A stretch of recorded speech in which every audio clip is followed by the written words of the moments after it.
This had two main effects on our solar system. It reduced the number of recognized planets to 8 and left many Earthlings very sad. But Pluto's demotion reignited a conversation that scientists have had since Neptune's discovery.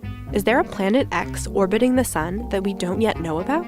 In December 2018, astronomers announced they'd found the most distant object ever to be observed in our solar system. They're unofficially calling the giant ice ball Far Out, and it is 3 times farther from the Sun than Pluto. But before you get your hopes up and add an F to your planetary mnemonic device, there are 2 things you need to remember. 1. Far Out has a diameter of about 300 miles, so at best, it's a dwarf planet like Pluto. And 2. The name Far Out hasn't been adopted by the International Astronomical Union.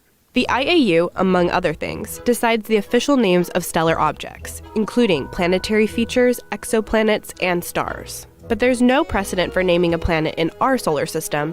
The IAU has never done it before. There are 5 worlds visible in the night sky to the naked eye: Mercury, Venus, Mars, Jupiter, and Saturn, all named, of course, for Greek and Roman gods.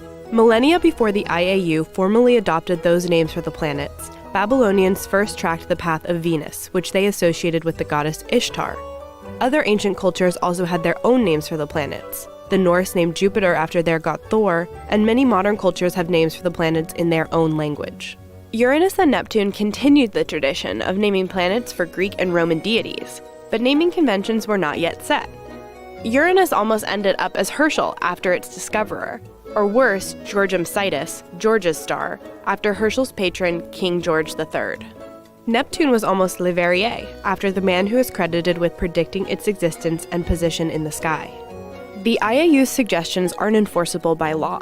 Like it says on their website, they simply establish conventions that are meant to help our understanding of astronomical objects and processes. Basically, they want to make sure everyone is on the same page when it comes to space. That's why buying a star, part of the moon, or an exoplanet is a waste of money, because you and the person you bought the gift for, who would rather have had the cash, will be the only ones on Earth to recognize that particular name. So how will the IAU select a name for Planet 9 for not only the scientific community, but the whole world?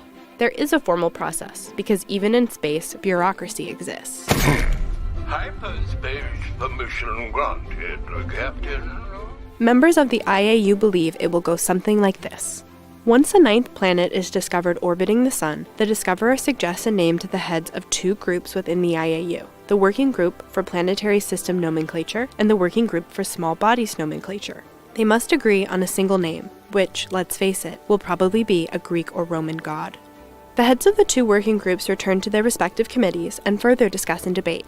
Among the things they consider is how does the name sound in languages other than English? Is it offensive to a people or culture? Does it comply with naming conventions? If and when both working groups approve and agree on a name, it moves forward. Here's where it gets complicated, because no one knows what happens next. The proposed name might then go to the president of the IAU for consideration. It might simply go to a vote of the full body of the IAU, or maybe the IAU will rely on its working groups. But probably not, because who wouldn't want to help name a planet? But once the majority agrees, and no one finds fault with the name, only then does it get assigned to Planet 9. So what are the chances that Far Out will keep its name? Pretty far out, unless there's a Greek or Roman god we don't know about named Far Out.